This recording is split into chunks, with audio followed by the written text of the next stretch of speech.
ഇപ്പം മറ്റ് അവന്യൂസ് കാണാനുണ്ട്. അതുകൊണ്ട് സർട്ടിഫിക്കറ്റ് കിട്ടിയ സിനിമകൾ കുട്ടികൾ വന്ന് കാണുന്നുണ്ട് എന്ന് തോന്നുന്നില്ല എന്ന് പറഞ്ഞത് തെറ്റാണ്. കാരണം ഈ പറഞ്ഞ ഇപ്പോൾ വിവാദമായിരിക്കുന്ന സിനിമ കാണാനായിട്ട് പേരൻസ് കൊണ്ടുവന്നതാണ്. പ്രായപൂർത്തിയായ കുട്ടികളെ കൊണ്ടുവന്നിട്ട് ഇന്ത്യൻ മൾട്ടിനാഷണൽ ആയിട്ടുള്ള മൾട്ടിപ്ലെക്സ് ചെയിൻ അവർ അഡ്മിറ്റ് ചെയ്യാൻ പറ്റില്ല എന്ന് പറഞ്ഞിട്ട് അവരോട് തർക്കിച്ച് കയറിയ ഒരു ഉദാഹരണം മധുപാല് ഒരു സദസ്സിൽ പറഞ്ഞ് ഞാൻ കേട്ടു. അപ്പം അത് വേറൊരു ഒരു അധ്യാപിക പറഞ്ഞ് ഞാൻ കേട്ടു പല സംഭവങ്ങളിലായിട്ട്. അപ്പോൾ ഇതിൽ തീർച്ചയായിട്ടും ഇതിനകത്ത് പേരൻസിനെ പഴിക്കേണ്ടതുണ്ട്. കാരണം പേരൻസ് കുറച്ചുകൂടി അതിനകത്ത് ഇപ്പോൾ നേരത്തെ പറഞ്ഞതുപോലെ ഇനി നമുക്ക് റിവേഴ്സൽ സാധ്യമാകുമോ എന്നുള്ളതൊരു താത്വികമായിട്ടുള്ളൊരു അവലോകനമാണ്. പക്ഷേ അതിനപ്പുറം ചെയ്യാനുള്ളത് തിരിച്ച് ഇപ്പോൾ മയക്കുമരുന്ന് ലോകത്ത് മനുഷ്യനുണ്ടായ കാലം മുതൽ മയക്കുമരുന്നും മദ്യവും ഉള്ളതാണ്. എന്നാൽ പിന്നെ ഇവിടെ മാത്രം കൂടുന്നതിനെ നമ്മൾ നിയന്ത്രിക്കണോ എന്ന് ചോദിക്കുന്ന പോലെ ഒരു ചോദ്യമാണ്. അപ്പോൾ നമുക്ക് ചില കാര്യങ്ങൾക്ക് നിയന്ത്രണം വേണം. അത് ബൈപ്പാസ് ചെയ്യുകയും സർപ്പാസ് ചെയ്യുന്നതും ഒക്കെ ആ നിയമലംഘനങ്ങൾ നടക്കും. പക്ഷെ എന്തെങ്കിലും ഒരു നിയന്ത്രണങ്ങൾ കൂടി ഇല്ലെങ്കിൽ അതിൻ്റെ പിന്നത്തെ ആ അനാർക്കിസം എന്ന് പറയുന്നതിൽ പോവാതെ കഴിക്കുക എന്നുള്ളതാണ് നമുക്ക് ചെയ്യാൻ പറ്റുന്ന ഒരു കാര്യം. അപ്പോൾ അതുകൊണ്ട് അതിനെ ഏതൊക്കെ രീതിയിൽ നമുക്ക് നിയന്ത്രണങ്ങൾ ഇപ്പോൾ സെൻസർഷിപ്പ് ഘടിപ്പിച്ചത് കൊണ്ട് ഇത് നീങ്ങാനൊന്നും പോവില്ല. കാണരുത് ചെയ്യരുത് എന്ന് പറഞ്ഞത് ചെയ്യാനാണ് നമുക്ക് എല്ലാവർക്കും താല്പര്യം. അതുകൊണ്ട് അങ്ങനെ നിയന്ത്രിക്കണം എന്നല്ല.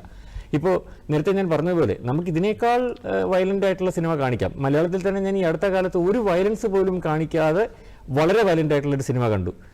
സിനിമയുടെ പേരും പറയാം, ഫാമിലി എന്ന് പറഞ്ഞൊരു സിനിമ.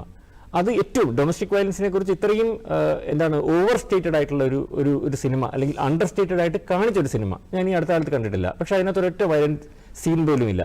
അപ്പോൾ അങ്ങനെ കാണിക്കാം.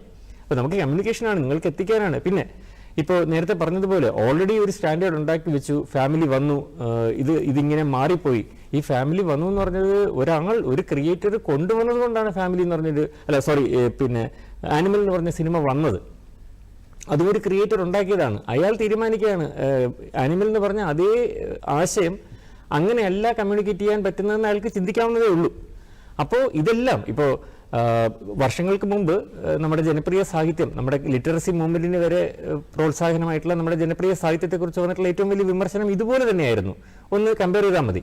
അപ്പം മംഗളം, മനോരമ തുടങ്ങിയ വാരികളിൽ വന്നിട്ടുള്ള സാഹിത്യത്തെ അധമ സാഹിത്യമെന്നും മഞ്ഞ സാഹിത്യമെന്നും അല്ലെങ്കിൽ അങ്ങനെയൊക്കെ വിളിച്ചിരുന്ന, അല്ലെങ്കിൽ പൈങ്കിളി എന്നൊക്കെ പറഞ്ഞ് അധിക്ഷേപിച്ചിരുന്ന കാലത്ത് അവരും ഡിഫെൻഡ് ചെയ്തിരുന്ന ഇങ്ങനെയാണ്, ആൾക്കാർക്ക് വേണം, ഇതിന്റെ അപ്പുറത്തെ ഡോസ് വേണം, അതുകൊണ്ട് ഞങ്ങളത് കൊടുക്കുന്നു എന്ന് പറയുന്നത് പോലെ അന്ന് അതിന് റിവേഴ്സലല്ല ഉണ്ടായത്, അത് തേഞ്ഞില്ലാതാവുകയാണ് ഉണ്ടായത്.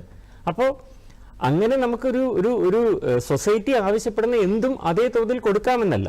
അപ്പോൾ ഇപ്പോൾ ട്രെൻഡിന്റെ കാര്യം പറയുകയാണെങ്കിൽ മദ്യപാനം മനുഷ്യനുണ്ടായ കാലം മുതൽ മദ്യമുള്ളതാണ്, സോമം എന്ന് പറയുന്നത്. പക്ഷെ ഇപ്പോഴത്തെ സിനിമയിൽ വന്നിട്ടുള്ള മദ്യപാന രംഗങ്ങളുടെ തോത്, അതും മദ്യപാനം ആരോഗ്യത്തിന് ഹാനികരം എന്നുള്ള ടാഗ് എഴുതി കാണിച്ചുകൊണ്ട്, പ്ലേറ്റ് എഴുതി കാണിച്ചുകൊണ്ട് തന്നെ വരുന്നതിൻ്റെ ഒരു സ്റ്റാറ്റിസ്റ്റിക്സ് പരിശോധിച്ചാൽ മതി.